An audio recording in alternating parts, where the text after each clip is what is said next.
On November 9th, 2025, popular Roblox commentary YouTuber Parlo dropped this Google document on Twitter with the cryptic line, "Please read, this is extremely serious." Little did he know, this Google document would expose some of the weirdest things about Parlo to the public and seemingly ruin his own reputation overnight, causing the entire Roblox community to talk about it. So what on earth was hidden inside this Google document? What heinous things did Parlo do to destroy his years of reputation he built up on Roblox YouTube? And what is this down here? Please subscribe. To understand the situation fully, we first have to introduce another character to the story. Alright, so this is a YouTuber named Internet Adjacent, also known as Wolfgangs. Now, they're another commentary channel on YouTube, but the reason this person is so important is that Parlo's document is actually about them. My experience with Wolfgang/Internet Adjacent. See, the thing is, both the Internet Adjacent and Parlo had made Google documents on each other, and both of these documents combined are almost 100 pages of information. So I'm going to try my best to summarize the situation using information from both documents. Alright, so this entire situation starts out in the city of London, because both Parlo and Internet Adjacent had planned out a trip to see each other on October 11th to 15th, and they'd all be staying at an Airbnb for a couple days. Now, although this London trip wasn't, a casual sleepover with friends, we'll talk about that a little more later in the video, but because both of these individuals are adults, there's nothing inherently wrong with this. However, after Internet Adjacent arrives at the airport, gets to London, and pulls up to the Airbnb, something goes terribly wrong according to Parlo. He says that Internet Adjacent, also known as Wolfgang, has appeared to have exercised examples of emotional manipulation and coerced me into giving him sexual favors. He can be seen continuously pestering me and instigating sexual-based topics of conversation to get me to sexually engage with him, despite red flags showing that I was not reciprocating. I felt obligated to have sex with Wolfgang, and I didn't feel as if I had the ability to say no. Now, off the bat, those are very serious allegations. Parlo basically framed it like it was a one-sided relationship, and that Wolfgang was continuously pestering and instigating these inappropriate topics, which Parlo says he did not reciprocate. Keep that in mind for later. And one of the pieces of evidence that Parlo used was this image of a protective contraption that people usually use in these kind of scenarios, which is seen just chilling on the shelf of this Airbnb. And Parlo says that Wolfgang used this contraption to take control of the situation by opening one of them out of the packet, despite Parlo being extremely hesitant to do so because he was extremely reluctant, tired, and hungry. So from the way Wolfgang, or Internet Adjacent, is painted out in this Parlo document, this definitely seems like a one-sided thing that Wolfgang is trying to push onto Parlo. However, if we jump onto Wolfgang's document, we can see a different side to the story, because it seems like from Wolfgang's side, Parlo did seem to be reciprocal. Here we can see Parlo saying, "I'm going to make you blow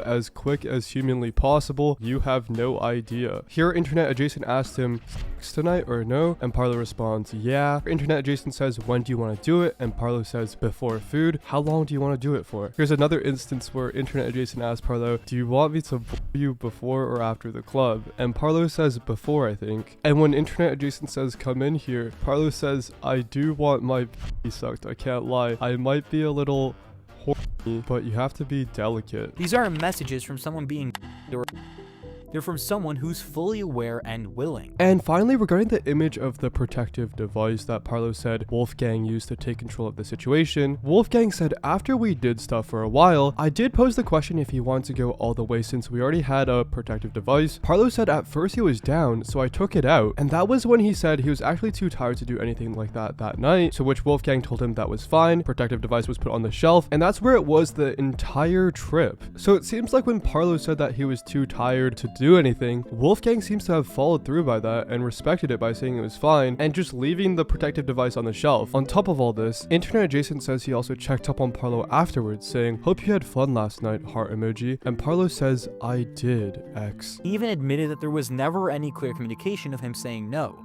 Looking at it now, it's obvious that this wasn't some one-sided. It was mutual, messy, and embarrassing. not criminal. Now, that's not to say that internet adjacent is an absolute saint. There are some questionable things that this guy has also done that we'll be talking about later in the video. So now that we know that the claim Parlo is making, that his relationship with Wolfgang was not reciprocal, is false, with even Parlo himself responding with similar intent, we have to move on to the second glaring issue of this situation: Parlo's GoFundMe. Now, on September 28th, 2025, Parlo launched a GoFundMe with the title "Please Help," where he says, "Recently I have been a victim of a horrific witch hunt by a number of online individuals attempting to harass me, defame me, and ruin my life over lies. I have since been diagnosed with severe depression and anxiety and have been prescribed medication. This situation has caused immense mental stress. I do not ask for anything that you do not feel comfortable sending, but if you wish, all I kindly ask is a small donation to help me pay for expenses, food, rent, and other amenities in this horrible period of time, also with potential funds for further action I may take. Thank you so much for being here to help, Parlo." And as we can see, he raised over £560 with this GoFundMe. Now, normally GoFundMes are used with the presumption that the person asking for money is in a very bad financial place, and all the money used would,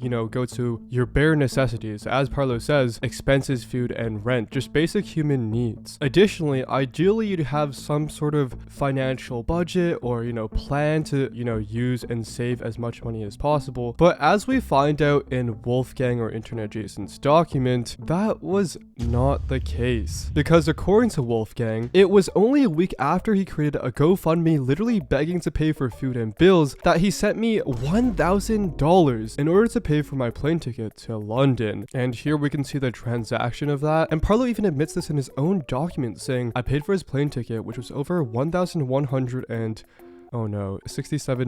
But it gets even worse. This is besides the fact that he also purchased a brand new gaming laptop, which was also at least $1,000. If you're in a position where you need to make a GoFundMe, then maybe you shouldn't be paying for trips like this." And people were quick to call him out on this. Here's Alex Tanuki saying, "If you're buying a gaming laptop that's worth over $1,000, if you're funding a trip that's worth over $1,000, that's deceiving and lying about your financial state. Anyone with a decent mind can agree that this is arguably scamming your followers, even if not direct. It is deceiving." Now, Parlo claims this is false and that he never used the donation money for hanging out with friends in a certain nature, because the money was transferred days after the situation, to which we can see that the GoFundMe money was sent on October 17th, whereas the actual trip was October 11th to the 15th, so 2 days after. However, there are also issues with this statement. You didn't use the donation money for hangouts in certain natures, or a gaming laptop, technically yes, as they are separate, but the money you got from the GoFundMe helps to replenish your funds. It's still rather scummy and misleading, as people thought you were struggling. If you have the money for plane tickets and, $1,000 gaming laptops, then you weren't struggling as much as people thought. Yes, maybe you're struggling now, but only because you decide to use your funds for the above. And that's very true, because in the case of a GoFundMe, this isn't like, a Twitch sub or YouTube super chat, right? If we look at popular GoFundMes, people usually make them for dire financial support, like supporting this family or supporting this teacher or supporting people in need. So when people see GoFundMes like the one Parlo has made, they're most likely donating money so that Parlo can support himself with the bare necessities for survival. As Parlo says himself, those are usually expenses, food, rent, and other amenities.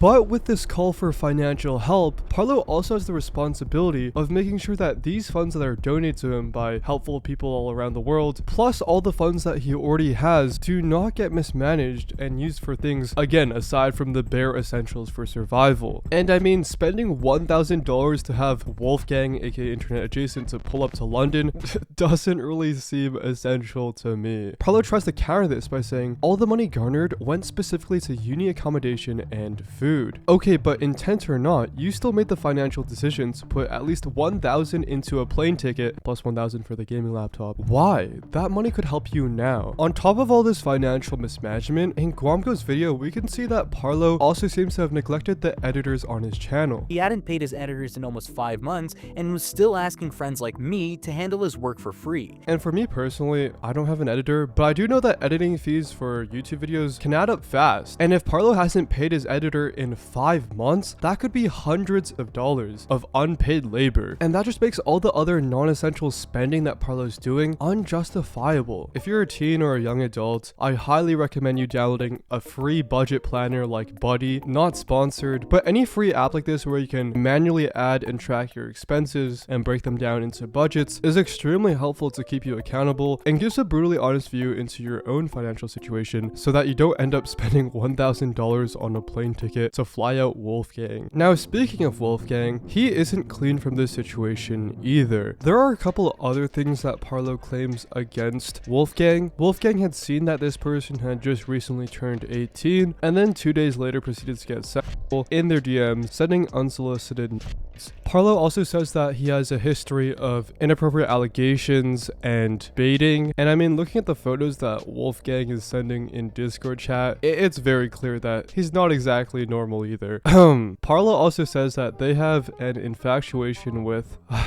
anatomically correct canine artwork, which Parlo calls out as zoo.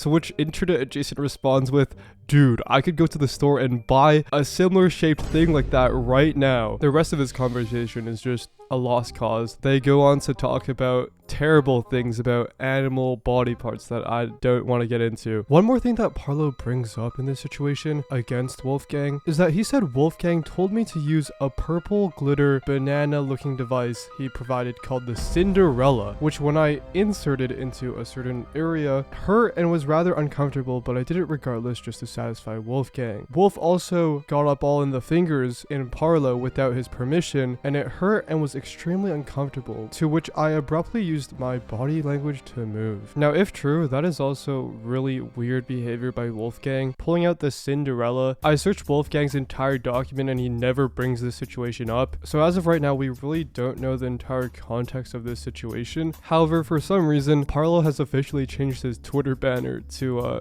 Cinderella. And finally, Parlo alleges that Wolfgang did not disclose his history of before engaging in inappropriate stuff with Parlo. Here we can see internet adjacent saying, "I have no idea, but I think I got again." This person says, "Oh no, did you get your bloods back?" Internet adjacent says, "Nah, I don't get tested till the 7th, but do you remember that femboy I told you about? Oh yeah, he said something about how he may have gotten an STD a while ago, and he's just been ghosting me since." This basic lack of transparency made me extremely sickened and stressed. Now obviously, because this is coming from Parlo's document, we have to take this with a grain of salt, but it's very clear that both of these people in this situation each have their own issues. Now, because of this entire situation coming to public, Parlo actually made an update to the GoFundMe. He says, "I will give money back despite me not having scammed anyone because I want the situation to be dealt with privately with affected parties and I want to take a break." And here we can see that Parlo made a request to refund the money to all the people who donated. Here we can see Parlo says, "I wish to provide these users with their donations back. I may have been partially misleading with my GoFundMe as I was not transparent regarding my previous history of poor financial decisions and I want to make it right. This situation has gotten so bad that even Schlepp said Parlo is just chronically online and needs to get offline. Unbelievable how he's been behaving lately." So what are your thoughts on the Parlo situation? Please let me know in the comments below and subscribe for more Roblox Explained.